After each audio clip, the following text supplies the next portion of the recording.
So, the Badlands. Do you think this will work with the current clan situation? No, definitely. First of all, you can't do it, 5 different stuffs for 5 different clan sizes. Because when you look at it like this, clans are divided in 10, 100, 1,000, plus 1,000. And you cannot go 4 numbers or 4 different stuff for each different clan size. Because you have to take into account, for example, our clan has 30 members, 20 active. So it forces us to go into the 100 numbers, which we don't really want to, yet we should be able to compete with those clans when it comes to that. I'm not actually liking that, because it's, again, grinding. It's favorizing bigger clans, even inside the same numbers. And what about setting the price? Okay, I'm down with getting the solar rail constructed. It opens up new areas, new gameplay content, new tile sets, new whatever lore. It all benefits, it's all great, but it kind of forces you really to either join some part of a big alliance or whatever, which I don't think it's focus of the Warframe. I think it's gonna go south if it goes that way. What do you think, Dudley? Do you think the Badlands would work with the current clan situation? No, they won't. Just as like I said, bigger clans will prevail. They will have majority. You can't really beat a Moon clan with a Wolf clan, or what's it called? Shadow. Yeah. Ghost is actually the lowest. Clan. Yeah. So, yeah, either gonna be forced to go in alliance with them, or you're gonna be forced to pay, and nobody wants to pay. So basically, all small clans are gonna disappear. They're gonna be merged into bigger clans, and it's gonna be a few clans just fighting over the whole solar system, which isn't actually diversity and doesn't give players much choice. And basically, being in a big clan is like being a nobody. So no. They said that they will introduce the Badlands with the new alliance system. So, how do you think the alliance system would work? Do you think that smaller clans will group up and team up against bigger clans, like a nice accumulation of ghosts and shadows versus a moon? Or do you think it's just going to become a giant powerhouse of an alliance, of a nation of only moons taking everything out? Hell yeah, it's gonna be moons only. They're just gonna merge all out the clans. It's gonna come to this. There's again gonna form up 3-4 different factions, and you'll be forced to join in one of those 4. Pretty much. Either if you're Moon, Ghost, whatever clan. It's gonna force you to join in one of the 4 biggest alliances there's out, and everybody else is gonna get raffle stomped. Yep, exactly. Do you think there should be a limitation on how many solar rails a clan or alliance can own? Actually, no, there should be. No, definitely not, because the more you own, the difficult it is to defend, so... Why don't they just make a marketplace for it? So each clan offers their own rail for their own prices, offering their own new content. Choose which one you want. But Arclight, what was that answer? That was very conflicted. Should there be a limit, or should there not? There shouldn't be a limit, as I said, because the more you own, the harder it is to defend. Look at it like this. What happened to Roman Empire?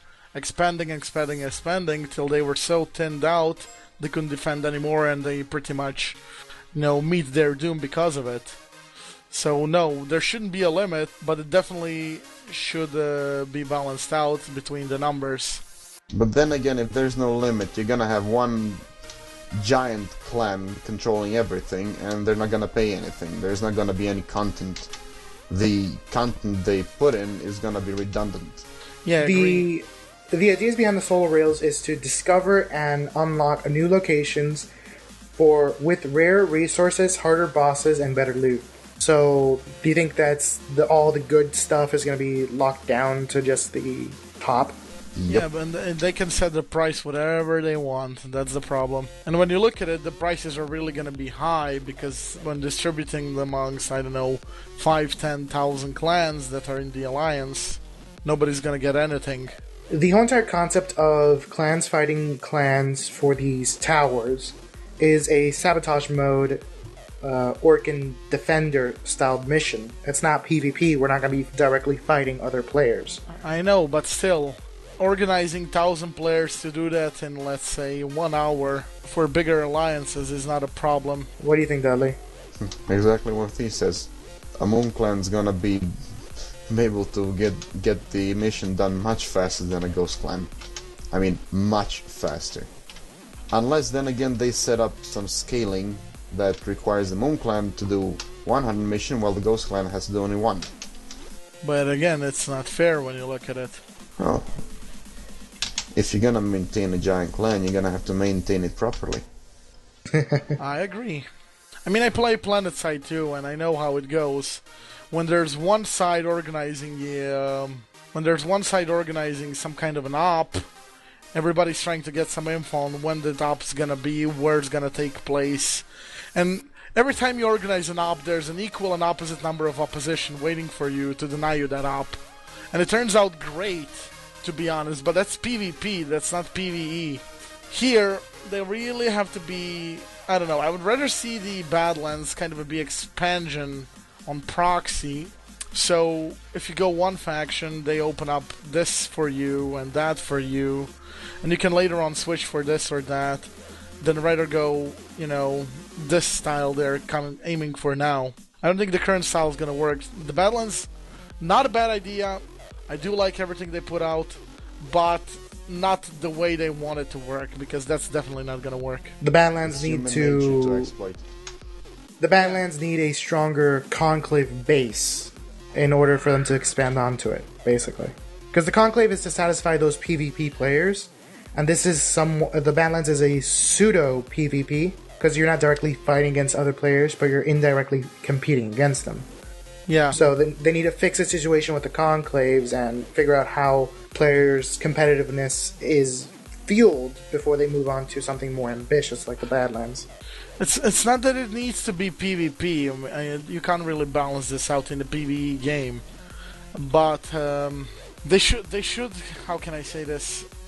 They should focus Badlands and what they want to get with it as a PvE. I mean, yeah, sabotage runs are PvE, but it's gonna become a grind. You don't want everything to become grind. You want new content, grind for it. Why not? You know, that's a bad idea. It's gonna be 3 volts running everything. All that speed. That's the fastest way. Well, it could also be 3 Loki's stealth running everything, considering how quick Loki can be built. Well, exactly. You're not gonna have much choice if you want to compete. It just comes down to a time crunch. Yep, and time to kill. Basically, bring it over. So, overall, the current state, we lost Arclight. We will have to wait for him. Hello, friend. Welcome back, Arclight. Sorry for that. So, overall, the current concepts of Focus, Proxy War, and Badlands. Let's get a quick last-minute statement from each one. Arclight, what's your final opinion on Focus? Great idea, but it needs to come out very balanced, and I would like to see them, oriented for different stuff. And as I stated, it has to come out with a negative side as well. I don't want everything that's put in the game to be good, because in my opinion, the best stuff they put in are the corrupted mods.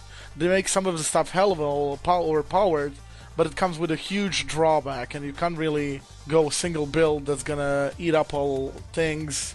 Yeah, I'm just gonna go with, blind range, but, my range is not gonna be anything, so yeah, I need to stomp in the range of, 2 meters to kill that guy, but it's gonna be just that guy and nobody else. Deadly, what's your final statement on Focus? It's good, but it's not needed yet. Then again, I don't want Focus to be like buffing everything, like Arclight said, but then again, I don't want it to be buffing damage or buffing time to kill, because that's what mods are for. You want to get the use of those reload mods, magazine size mods, which no one uses. I mean, honestly, can anyone say that they're using the ammo drum on anything when you have the what's it called? Ammo mutation? No. That's that thing with a double stat mod. What's it called? Oh yeah, Stained Clip. No, that's the corrupted mod. The double stat. Oh yeah, Wildfire. Yeah, wildfire. Why are you gonna use that ammo drum? Seriously. Oh, actually, it's magazine warp, but whatever. Then again, as I said, we don't need it yet. We're overpowered enough. And I want to see it really branched out, because buffing sniper damage by only adding rifle mod isn't exactly balance. Because you have automatic rifles and you have one-shot rifles. One-shot rifles need to kill with one shot. Automatic rifles don't. And yeah, that's the whole point. Well, my final thought on Focus is it's a genius idea. It gives players a lot of customizability, a lot more depth, a lot more detail, but there's still the concern of redundancy. Redundancy and scaling. Those are my two biggest concerns. If those things become addressed sooner rather than later, or from the very start on the Focus concept, then it'll be a good idea. But we seem to all share a general consensus for the problem. The scaling, the power distribution, balance, and redundancies. Can we all agree on that? Yeah. Yep. And the proxy wars. What's your final thoughts?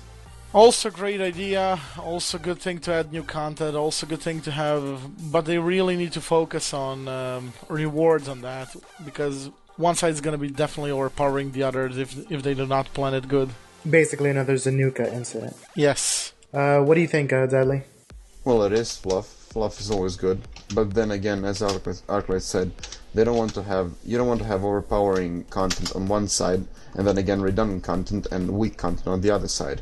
Because no one's gonna go for that side. Do you think, I don't know if I said this earlier, do you think that they should add new factions or should just remain sub-factions? Definitely gonna come out with one new faction, I would like to see that.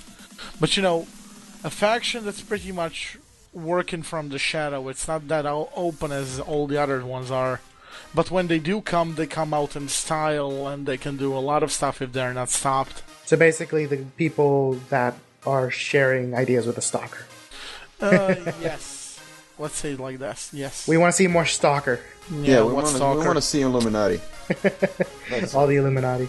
And the Badlands? With the current status of the game, no. Yes, for the harder bosses, better content, better rewards, loot, whatever. Not with the idea they presented it with. With the clans having control over it? Yes, not with clans having control. Either expanding it on the sub-factions having control of it, as I stated before. So that's one way to put it. You can have one, actually, Badlands can balance out the proxy wars when I look at it like this. I haven't thought of that earlier. If one side does have better rewards, why not have the other side having better stuff at the proxy wars? So you're either going for the, Your mic got cut. Where do you really want? Arclight, you just cut out. Crap. So where did it cut out? I'd say like almost a minute ago. Oh, crap. So, as I said, they could get proxy wars to balance out Badlands and vice versa. If one side is gonna have better stuff in proxy wars, why not have the other side have better stuff in Badlands, And it's either gonna be you're gonna want that mod stuff items, or you want to get, extra tile sets, bosses, better rewards. So you think the Badlands should complement the proxy war, basically? Yes, that's the only way I can think of it to be really great in the game. What about you, Deadly? Any last words? No, they shouldn't put it in. It's way too imbalanced now, and there's really no way to balance it. Unless there's more content in. So no, that's a bad idea. I'm on the... cause a monopoly. Yeah, monopolies are going to be a big concern. But yeah, I'm on the fence. It all comes down to what limitations do they put on the Moon clans? What limitations can they put on alliances? It comes down to how many solar rails are there going to be in the solar system. Will there be enough that multiple clans can hold, or are there going to be a select few? So it comes down to, again, balance. All this comes down to balance. Right now, the current state of the game doesn't seem to support any of these changes or ideals unless there's severe balance changes. Seriously, even with balance, do you really want to pay another clan to go to Orokin Void? No, you don't. Especially if it's a specific key. It's like, give us capture keys. Like, I have no capture keys. Those things are, like, rare. Exactly. It also comes down to, like, are you going to have to pay credits or resources? So, They wanted it to go like a percentage from the reward. So if you get, let's say, 20,000 credits, they're gonna cut in 10% from that. But it's still a bad idea. so any... I keep on? Yeah, I'm all for new content. I'm all for higher content, but I'm never for content that's restricted only to those in big clans. I mean, honestly, Blizzard and WoW, they saw what was the problem with 40-man raids. They weren't available to smaller clans. That's why Zolgorub was made. That's why all of the current content is based upon a 5-man group. Or a 10-man if you want to do something really hard. So that they should scale the game and balance it out on smaller groups instead of larger groups. Exactly. Ninjas are never in clans. Ninjas work alone. Well, that can be true about some ninjas, Stalker. Yeah, But exactly. not all ninjas. Yeah, that's why they're gonna implement the Grenier Death Squad. I'm looking forward to all the changes this year. I think that they're going to be very drastic. I think they're going to be very sudden, some very bad, some very good. But overall, I love seeing this game expand. It's very unique, and I just wish it the best. Any closing statements? Please fix Miter. We won that Ripper from Unreal Tournament. What about you, Dudley? I I'm want actually my Gorgon to be reloading faster. I don't have enough bullets. I'm actually crying inside when I remember the Unreal Tournament and shooting heads outside the walls, and everybody's like, how can you aim at the wall and get his head in the bounce? So, yeah, that pretty much does it for this little conversation. We'll see if we can do this again. Let's see if people take a liking to this. Most likely we're going to get a lot of hate. This is our first time ever doing anything like this. We're not professionals. We don't claim to be professionals, but we're enthusiasts, and we are very enthusiastic about this game. While we're at it, hate is the rarest. As long as we're getting the hate, it's good. Dread and despair, not so much. Yes, hate is very rare. So, yeah, we'll see a lot of dread and despair coming towards us. But that pretty much does it for this little conversation, this little topic. We'll see again if we'll do this again in the future and whether people like it or not. So, this is Dark Freak signing off, accompanied by Arclight and Deadly Nerd. Yeah, See you if guys. you want to play with us, just add us in the game. We're all down for it. Why not? We're ready and willing. We got pretty much nothing much left to do at our masteries, considering we're 12 and up. Alright, so take it easy and see you guys in game. Adios, amigos.